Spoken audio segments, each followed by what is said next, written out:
요한복음 2장 1절에서 11절을 중심으로 나를 맡기자 하는 말씀을 드리려고 합니다. 여러분이 너무나 잘 아는 말씀이에요.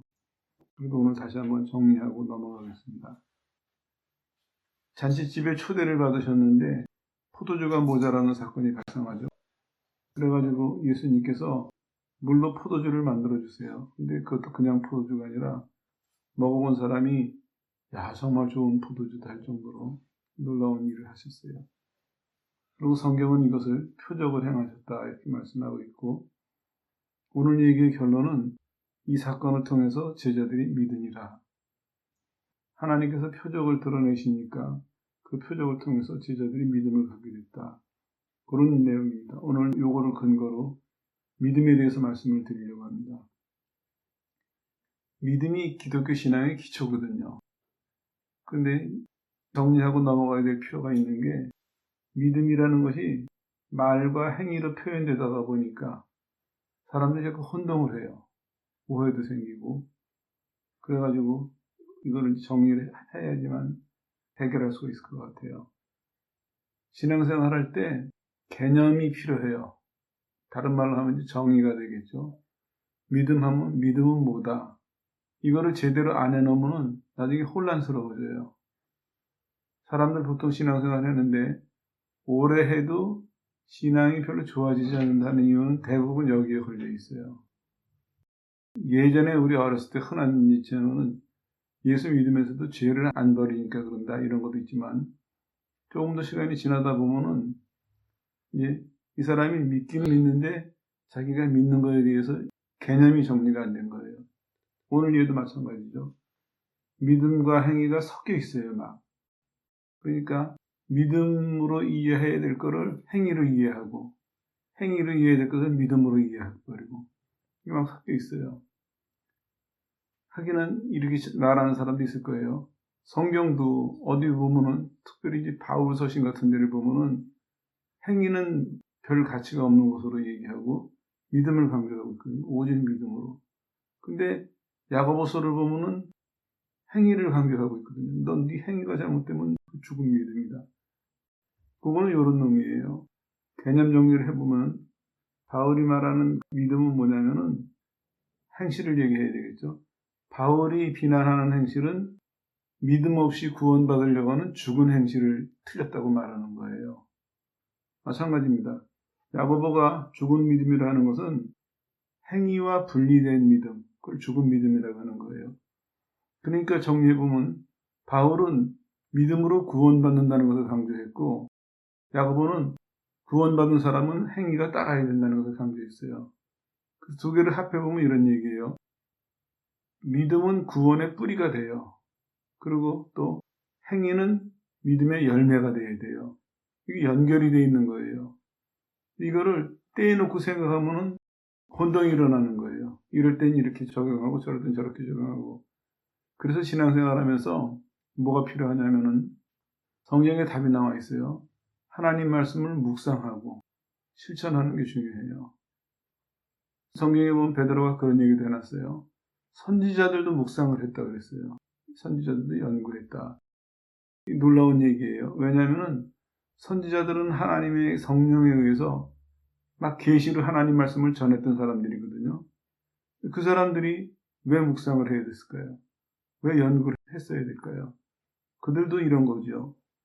하나님의 성령으로, 그러니까 쉽게 말하면 은사로 하나님의 뜻을 막 계시를 전했어요.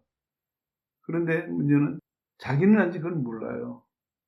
그러니까 전한 거는 은사고 본인이 그 말씀을 기억하고 묵상하고 연구하고 실천하면서 내 것으로 만들지 않는다면 그는 내가 말하면서 실은 모르고 말하는 거고, 내가 말하면서 나는 열매를 못 맺는 거고, 이런 결과가 오는 거거든요. 이거 소홀히 생각해서는 안 됩니다. 많은 사람들이 이 부분을 그냥 넘어가요. 그래서 한편의 설교로 난 다 알아. 아니면 누가 정리를 해놓은 글 한 줄로 난 그거 다 알아. 그게 아니에요. 제대로 하려면은 어떤 사람이 글 한 줄로 정리를 해놨어요. 성경도 마찬가지죠. 그러면 내가 그것을 이해하고 내 것으로 만들 때까지는 많은 과정이 있어요. 그 과정을 묵상과 실천으로 따라가야 나중에 같은 결론에 도달하고 그때 내 거가 되는 거거든요. 그런 문제예요. 정리하고 넘어갈게요. 믿음은 뿌리가 되고 그리고 믿음은 열매가 되는 거예요. 이 두 개가 다른 게 아닙니다. 다시 말씀드리면 뿌리는 열매를 증거가 돼야 돼요. 내 믿음이 살아있는 믿음이다. 내 믿음이 올바른 믿음이다 하면은 내가 맺는 열매를 증거를 해야 돼요. 그리고 내가 살면서 맺는 열매는 뭘 증거하냐면 내가 가진 믿음이 올바른 것을 증거하는 거예요. 서로 상호 도와주고 증거를 하는 것입니다. 이걸 분리해서 생각을 하면 안 돼요. 근데 대부분 이거를 분리해서 생각을 하니까 그러니까 뭐가 문제가 생기냐면 구원이 흔들려요. 믿음이 있어야 구원을 받는데 이 사람이 구원을 보장해 줄 수 있는 믿음이 흔들리니까 구원이 흔들흔들해요. 그리고 또 마찬가지죠. 정말 바른 믿음을 갖고 있으면 열매를 맺어야 되는데 믿는다고는 하는데 열매는 없어요. 이것도 문제거든요. 이런 게 다 어디서 발생하느냐. 개념이 정리가 안 돼서 그렇다. 그런 것을 먼저 생각하시고 여러분도 이 시간을 통해서 한번 잘 정리를 해보세요. 나는 하나님께서 행하신 구원을 이해하고 있는가? 나는 하나님께서 인도하시는 삶을 이해하고 있는가? 이 두 가지가 점검이 돼야, 해결이 돼야 신앙생활을 바르게 할 수 있고 열매를 바르게 맺을 수 있죠. 조금 더 진도를 나가볼게요. 여기 믿으니라 그랬는데 이건 이런 특징이 있어서 오늘 이 본문을 특별히 택했어요. 정확하게는 이렇게 번역해야 돼요. 계속 믿으니라. 이 말씀을 들을 때 힘이 나야 돼요. 됐다. 안심이 돼야 돼요. 왜냐? 하나님이 나한테 주신 믿음은 이제 안 없어지는구나.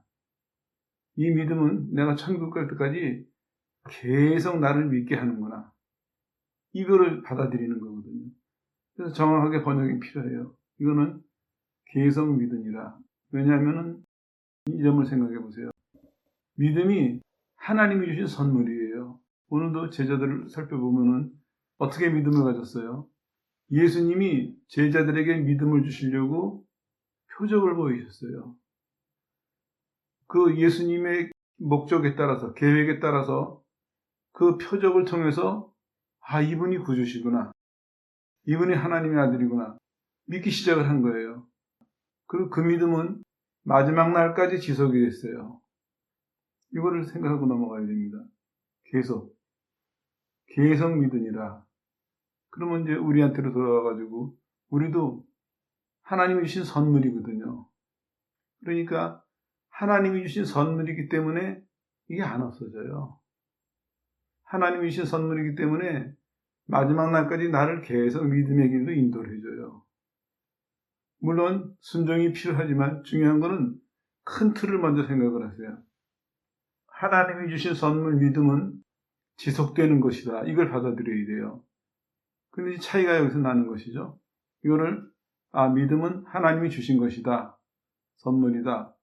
이렇게 생각하면은 힘이 생기는데 어느 날 이 사람이 생각하기를 내가 그때 무슨 체험을 통해서 믿었다.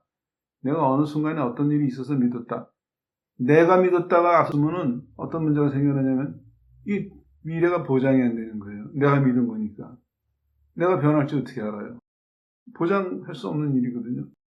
그러니까 맨 처음에는 난 믿어. 난 이래서 믿었어. 이런 사람들이 확신이 있어 보이고 잘 믿는 것 같지만 금방 가다가 쓰러져요. 왜냐? 본인이 앞섰기 때문에.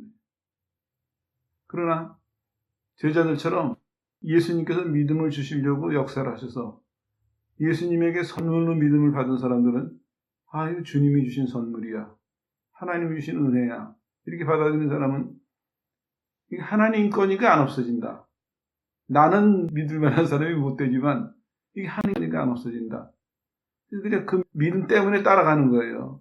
그 믿음 때문에 견딜 수 있는 거거든요. 차이는 바로 이거예요. 여러분들도 믿음을 오늘 다시 한번 이해하시기 바랍니다. 믿음은 하나님이 선물을 주신 거예요. 이 본문처럼 포도주가 모자라는 사건을 통해서 예수님은 표적을 보이시고 그 표적이 왜 보이셨을까요? 예수님이 하나님의 아들이시다. 예수님이 구주시다는 것을 보여주기 위한 역사였거든요. 그래서 하나님의 뜻대로 그 표적을 본 제자들은 예수님을 믿기 시작했다. 이렇게 성경은 기록하고 있어요. 우리도 마찬가지입니다. 내가 믿을 때 어떤 일을 겪었는지 그것이 강조되어야 될 것이 아니라 하나님께서 그 사건을 통해서 그런 일들을 통해서 나한테 믿음을 주셨다. 이거를 이해해야 돼요. 그걸 마음으로 인정을 해야 돼요. 그걸 받아들이게 되면 이제는 이 믿음이 내 믿음이 아니라 하나님이 선물로 주신 믿음이 되거든요. 그럼 하나님이 주신 거기 때문에 이건 상하지가 않아요. 없어지지가 않아요. 약해지지가 않아요. 그래서 그 믿음에 대해서 확신을 가지고 소망을 가지고 끝까지 따라갈 수 있는 것이죠. 그런 차이예요. 그러니까 지금 여러분들은 이제 힘을 내야 될 것이 뭐냐면은, 내 믿음은 이 시간 이후로는 안 없어지는구나. 믿은 그 시간 이후로는 안 없어지는구나. 내가 느끼기에는 내가 믿음이 있다가 없다가 그러는 사람 같지만 실제로 하나님 보시기는 어떨까요? 하나님 보시기는 그 사람은 늘 믿음이 있는 사람이에요. 그럼 이 구분이 가죠. 믿음은 있는데 믿음대로 내가 안 사는구나. 믿음은 있는데 믿음과는 다르게 사는구나. 이 구분이 가죠. 근데 섞여 있는 사람은 내가 신앙생활을 잘하는 것 같으면 나 믿음이 있구나. 내가 신앙생활을 못할 때는 나 믿음이 없는 사람이구나. 이 믿음이 있다 없다를 왔다 갔다 해야 돼요. 그러면 나중에 본인도 혼란이 일어나요. 어느 게 내 참 모습일까? 나중에 혼동이 오면요. 믿음대로 하면서도 이게 진짜일까? 내 본심일까? 여기까지 혼란이 오는 거예요. 자기는 못 믿게 되고 그런 사람들이 무슨 힘을 발휘하겠습니까? 구분을 해야 돼요. 이거. 믿는 거랑 생활하는 거랑. 그 다음에 두 번째는 뭐냐면 나를 맡겨야 돼요. 왜 그러냐면은 예수님께서 제자들에게 표적을 통해서 뭘 보여주셨어요? 내가 구주다 보여주셨죠? 그 사람들은 그 시간 이후로는 예수님께 맡겼어요. 자기 자신을. 여기서도 믿는다 하는 얘기는 이런 얘기예요. 영적인 모든 것을 맡긴다. 조금 더 확대해서 오늘은 말씀드리려고 하는데 예수님이 내 구원자신 것을 믿으면은 먼저 죄짐을 맡겨야 돼요. 죄짐을. 근데 요거를 이제 살펴보세요. 죄짐을 맡겼느냐 안 맡겼느냐는 이런 거예요. 죄짐을 맡긴 사람, 죄짐을 맡아주셨다고 믿는 사람은 그 시간 이후로는 평생 죄짐에 대해서 걱정 안 해요. 평생. 맡겼으니까. 맡긴 걸 내 믿으니까. 다시 말씀드리면 예수님이 맡으신 걸 믿으니까 걱정할 필요가 없죠. 그리고 갑자기 그 죄짐이 툭 떠올라도 당황하지 않아요. 왜냐하면 맡겼으니까. 오히려 이렇게 되겠죠. 정말 맡겼다는 내가 믿음이 있다면은 죄짐이 떠오를 때마다 참 감사하다. 그게 내가 지은 죄짐인데 이제는 맡겼으니까 참 감사하다. 그래서 내가 지은 죄가 떠오를 때마다 감사하고 그래서 예수님을 더 사랑하고 더 충성하는 그런 사람이 되겠죠. 근데 이제 맡긴 것을 못 믿는 사람은 안 맡긴 사람은 자기 마음속에서 안 맡긴 사람은 죄짐이 툭 떠오르면 당황하는 거예요. 이거 해결을 해야 되니까. 그럼 싸워요. 해결하려고. 그러면서 오해를 하는 게 나는 신앙생활을 좀 잘하고 있어. 아니에요. 속고 있는 거예요. 사단에게. 사단은 우리의 연약한 부분을 자꾸 공격을 해요. 다른 예를 들어볼까요? 이 사람이 신앙생활 하다가 잘못을 했어요. 그럼 사단이 어김없이 우리 마음속에 그런 생각을 줘요. 너 죄가 다 안 없어졌다. 네가 그러던 사람인데 이걸 되살아나게 해요. 다시 옛날로 돌아가게 우리를 속인다고요. 그럴 때 구분이 가는 사람은 아니야. 옛날 건 청산이 됐고 오늘 것만 청산하면 돼. 하나님 내 오늘 이거 잘못했습니다. 돌이킵니다. 오늘 것만 해결하면 되는데 이 구분이 안 가는 사람은 가다가 잘 가다가 뭐 하나 툭 잘못하면은 옛날에 지은 죄까지 다 다시 짊어지는 거예요. 그러니 구분이 안 가는 사람이죠. 믿는다면 이제 이해해야 될 것이 그 다음 단계는 죄짐을 맡긴 것을 이해해야 돼요. 그것도 내가 기도를 많이 해서 맡긴 거 아니에요. 내가 뭐 잘해서 맡긴 거 아니에요. 주님이 맡아주신 거예요. 주님이. 내 죄짐이 없어졌어요. 죄짐이 정확하게 말하면 죄짐이 맡겨졌다 이렇게 표현해야 되겠죠. 죄짐이 없어졌습니다. 그래서 죄 때문에 갈등하는 일은 없어야 됩니다. 오히려 내 죄가 드러날수록 물론 이제 이런 거 조심해야 돼요. 뻔뻔하게 난 죄 없어 이제 이러는 사람은 위험한 사람이죠. 그건 아주 예외니까 그 말 안 하겠습니다. 다시 주제로 돌아가면은 죄짐이 주님이 맡으셨으니까 거기서부터는 자유로워야 돼요. 그리고 좀 전에 말씀드린 것처럼 가다가 혹시 죄를 짓더라도 그것만 해결하면 돼요. 그리고 또 하나 발전시켜보면요. 죄를 졌어요. 그럼 마귀가 틀림없이 우리 마음속에 양심의 가책을 줘요. 별의별 생각을 다 줘요. 사람의 성격에 따라서 사람의 형편에 따라서 공격이 달라지지만 공격하거든요.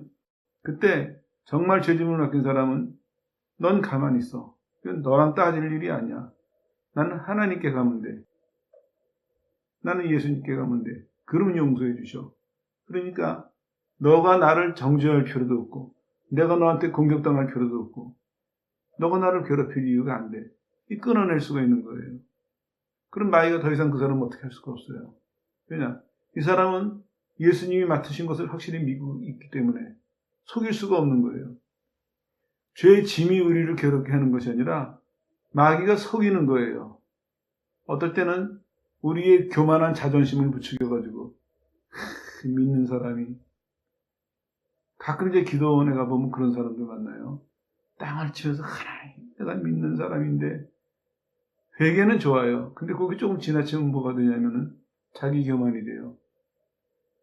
겸손을 가장한 교만이 돼요. 그럼 그 사람은 번번이 당해요. 문제가 있을 때마다 너가 믿는 사람이 번번이 당하거든요. 진짜 죄짐을 맡긴 사람은요. 그런 문제에 부딪힐 때마다 내가 죄짐을 맡겠다는 사람으로부터 출발해요. 그러니까 마귀랑 따질 일이 아니에요. 이건요. 양심의 가책과 따질 일이 아니에요. 주님과 해결할 일이에요. 주님과. 그러면서 자기의 연약한 것을 통해서 주님께 더 가까이 가고 주님과 더 가까워지는 이런 결과가 오겠죠. 또 하나님 맡게 될 것은 뭐냐면 인생을 맡게 됩니다. 말로는 다 이해가 가요. 근데 다시 한번 생각을 해보자고요. 예수님이 구주로 오셨죠. 그럼 두 가지를 맡아주시는 거예요. 하나는 죄짐을 맡아주시고 하나는 인생을 맡아주세요. 그러니까 예수 믿는 순간 우리는 우리의 인생이 맡겨진 거예요. 하나님에게. 하나님이 우리 인생을 돌보고 계세요. 하나님이. 이 복된 말씀을 들을 때 이건 아멘 해야 돼요.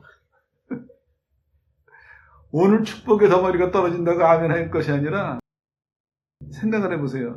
여러분의 죄짐이 해결됐고 여러분의 인생을 하나님이 맡으셨는데 두려울 게 뭐가 있어요. 아쉬운 게 뭐가 있어요. 그래서 참 안타깝게도 믿는 순간 하나님이 믿음을 주시는 순간 죄의 문제와 인생의 문제를 맡으셨는데 우리는 평생의 인생의 문제를 우리가 짊어지고 가요. 평생에. 그걸 짊어지고 믿습니다, 믿습니다 하면서 그걸 믿음 생활이라고 생각한다고요. 그거 아니에요. 맡기고 시작하는 거예요. 맡기고. 주님은 말씀하세요. 죄의 짐을 맡아줄 뿐만 아니라 인생의 짐을 맡아준다. 수고하고 무거운 짐진 자들은 내게 오라 하는 얘기는요. 글자로 번역하면은 바로스 하는 얘기인데 인생의 짐이라는 의미가 훨씬 커요. 죄짐이라기보다는. 인생의 짐을 맡아주신다는 얘기예요. 그러면 보세요. 예수님이 죄짐을 맡아주시고 그래? 인생의 짐도 나 맡아줄게. 당연히 맡길 수 있죠. 아니 죄짐을 맡으신 분인데 인생의 짐을 안 맡아주시겠어요? 맡길 수가 있죠. 그 순간 인생의 짐을 맡기는 사람은 내 인생이 이제 하나님에게 보장이 돼요. 내가 가는 길은 하나님이 준비하시는 길이에요. 이게 신앙생활이라고요. 그러니까 성경이 말하는 게 이해가 가죠. 성경은 기뻐하고 즐거워하고 감사하고 소망하고 환난 중에도 즐거워하고 인내하고 다 가능한 얘기예요. 왜냐? 짐이 다 맡겨졌으니까. 빈몸이에요. 그러니까 내가 남들이 보기에는 환난 가운데 있어 보이지만 내가 빈몸이니까 몸도 가볍고 마음도 가볍고 환난 가운데 나는 편안하게 소망 가운데 즐거워할 수도 있고 인내할 수도 있고 기다릴 수 있는 거예요. 근데 인생이라는 짐을 짊어졌다면 달라지겠죠. 인생이라는 짐을 짊어졌다면 환난을 통해 가지고 근심, 걱정, 염려, 불안 별의별 게 다 몰려오겠죠. 그걸 감당할 수가 없어요. 지금 인생의 짐도 허덕이고 지고 가고 있는데 그 위에다가 이런 것들이 막 얹어진다고 생각을 해보세요. 이 사람은 못 견디거든요. 차이는 그거예요. 예수님을 구주로 믿었다면, 믿기 시작했다면 이 짐 2개 맡기는 걸 이해해야 돼요. 짐 2개. 이거 자꾸 반복하는 이유가 여러분이 스스로 대입해 보세요. 나는 다 맡겼나? 다 맡겼다면 뭐가 나와야 돼요? 맡긴 사람의 열매가 나와야 돼요. 맡긴 사람의 반응이 나와야 된다고요. 그 사람의 마음에서, 말에서, 태도에서 맡긴 사람 나온 모습이 나와야 돼요. 하나님이 우리에게 억지로 충성을 요구하시는 게 아니에요. 맡겼으면은 맡긴 사람만이 갖고 있는 평안함, 맡긴 사람만이 느끼는 감사함, 맡긴 사람만이 갖고 있는 즐거움, 이게 있어야죠. 근데 오늘날 교인들 보세요. 어떻습니까? 밤낮 성경을 보고 밤낮 기도한다고 하는데 다들 그래 보이는 사람이 없어요. 짐을 맡겨가지고 편안해 보이는 사람이 없고 뭐 고민에 빠진 사람들 아니면은 큰 시련을 만난 사람처럼. 그게 뭘까요? 안 맡겼다는 얘기예요.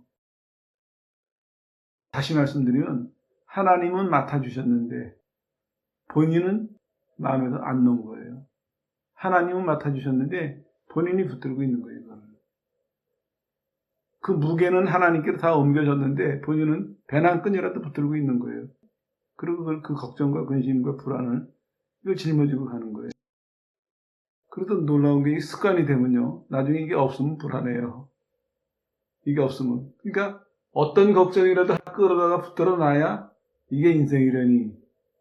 이렇게 하지. 이거마저 놔버리면 본인은 진공 상태에 있는 사람처럼 불안을 느껴요. 아니에요. 진공 상태에 있는 것처럼 홀가분해야 그게 정상적인 거예요. 정말 믿음으로 산다면은 그게 시작이에요. 그 홀가분한 상태에서 말씀을 이루는 거거든요. 그 홀가분한 상태에서 열매를 맺는 거예요. 확인해 봐야 돼요, 본인이. 그리고 이건 한순간 오늘 이 시간 설교가 끝나고 흡시면서 기도하고 열심히 기도하고 오늘 밤에 가서 안 쉬고 기도해가지고 그거구나 깨닫고 그게 아니에요. 지금서부터 쭉이에요. 예수 믿는 순간서부터 계속 믿으니라 됐잖아요. 이게 우리가 가지고 있는 뿌리예요. 이게 하나님의 선물이에요. 꼭 기억하세요. 하나님이 주신 거기 때문에 이게 안 없어져요.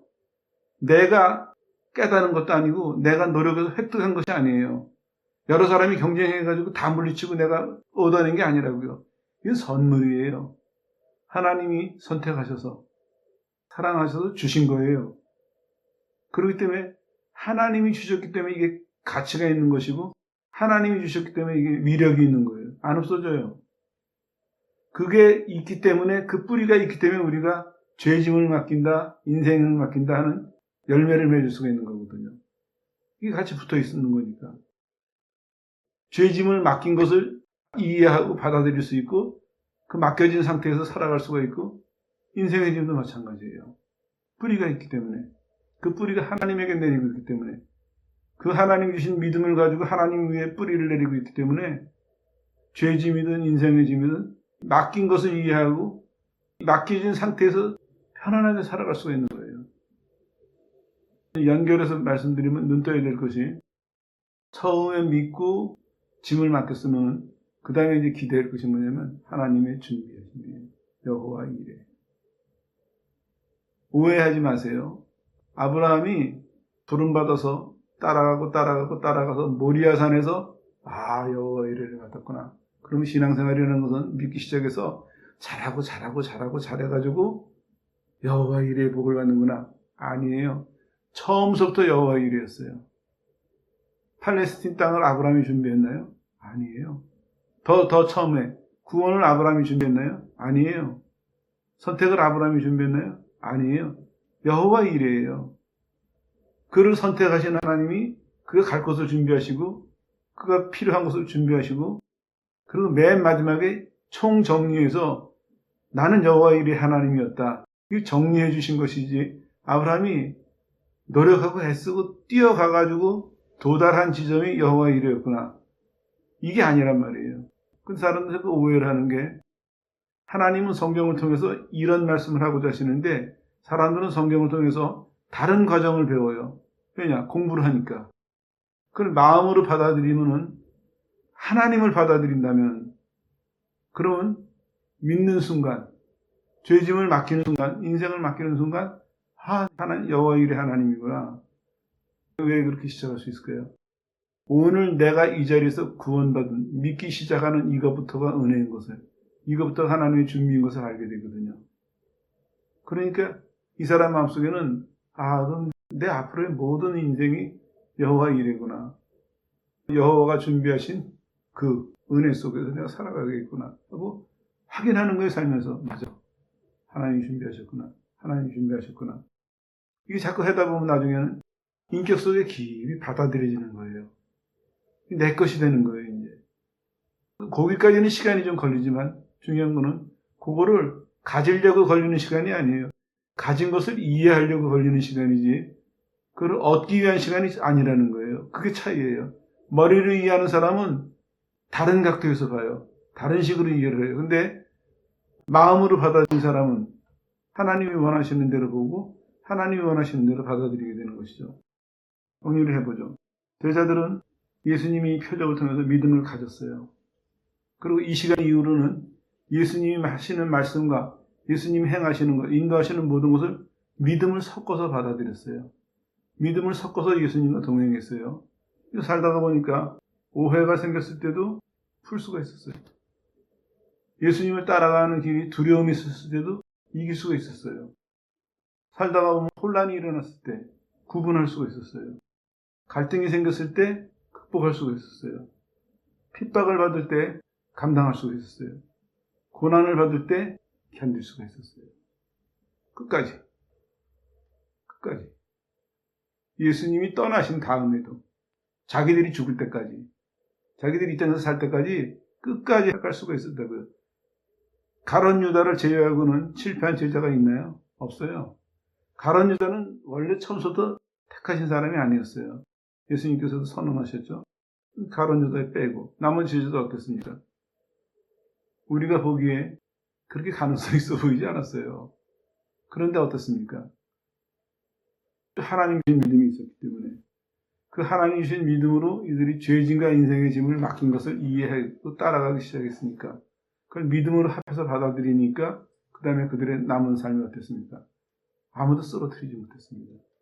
스스로 자빠지지도 않았고 아무도 그들을 쓰러뜨리지 못했어요. 그들이 우리랑 비교해 볼 때 우리보다 결코 편안하거나 넉넉한 그런 환경 속에서 살지 않았어요. 그래서 그들이 이겼거든요.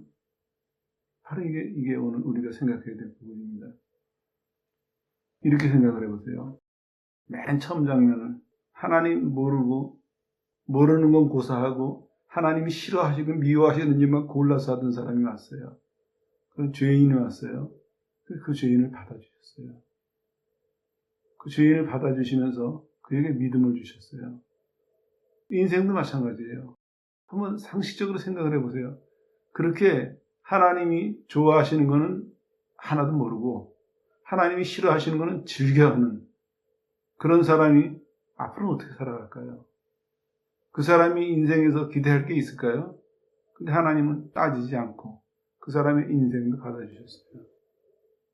지금까지 지은 죄의 짐도 받아주시고 이 사람이 하나님의 제자로서 하나님의 사람으로서 살아가면서 얼마간의 성과를 나타낼지 아니 오히려 문제를 얼마나 만들어낼지 걱정스러운 사람인데도 불구하고 그런 조건은 다 갖고 있는 사람인데도 근데도 하나님은 그 사람의 인생을 받아주셨어요.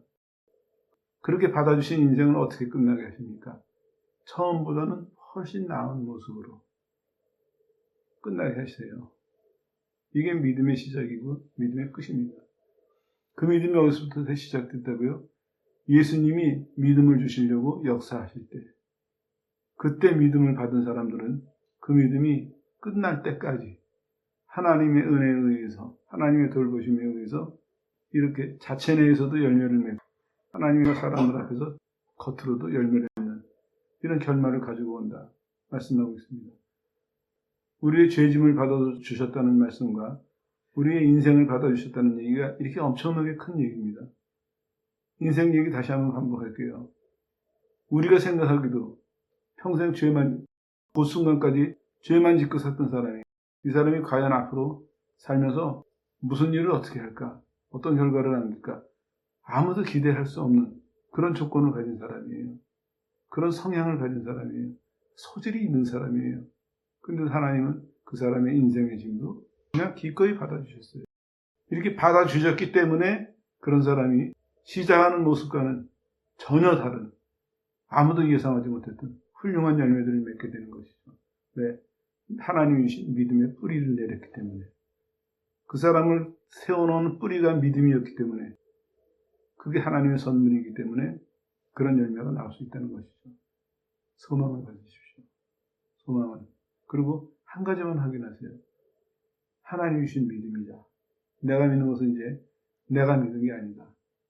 어떠한 조건과 어떤 환경 속에서 믿었지만 그게 하나님이 주신 믿음이다. 하나님의 선물이다. 이것을 먼저 이해하세요. 그리고 그 하나님이 주신 믿음을 근거로 내 죄짐과 인생의 짐이 하나님께 맡겨졌다. 그걸 받아들이세요. 받아들이고 나면 새로운 세계가 열립니다. 아, 이렇게 믿는 거였구나.